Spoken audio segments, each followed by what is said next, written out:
In many cases, you may have your BIAMP equipment be controlled by a third-party system. If you're experiencing trouble with outside systems controlling your Audia or Nexia, you may end up needing to contact your third-party system control programmer.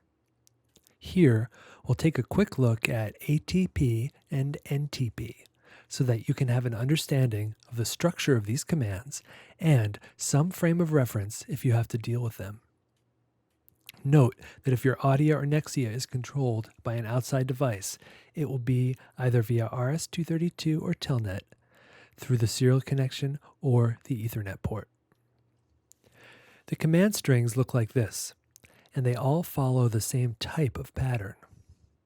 This command is to dial a phone number. First, the command, in this example, dial. Next, the device ID of the block performing the command. The attribute.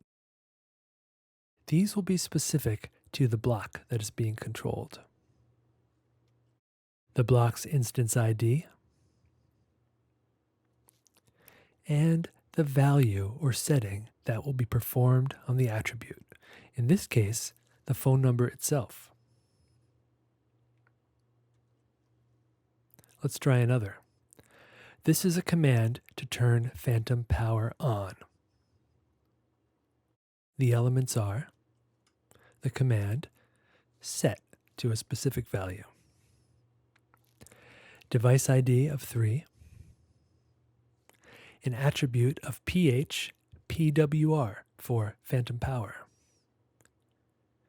instance ID of 19, channel 4 of the block, and finally a value of 1 for on. A value of 0 would indicate off. There's an in-depth look at the command strings available in the help file.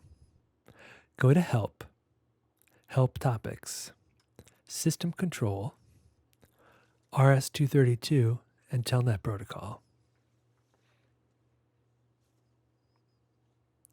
However, a simpler way of finding the command string you want would be to use the command string calculator. Rather than wading through the help file, you can generate a command string a piece at a time from support.biamp.com.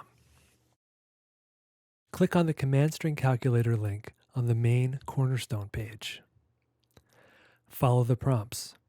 This will be dynamic depending on the type of command you are creating. The first choice here is Recall Preset.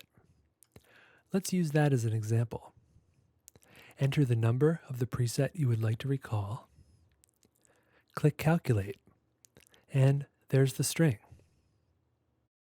These commands aren't strictly for use with a third-party control system.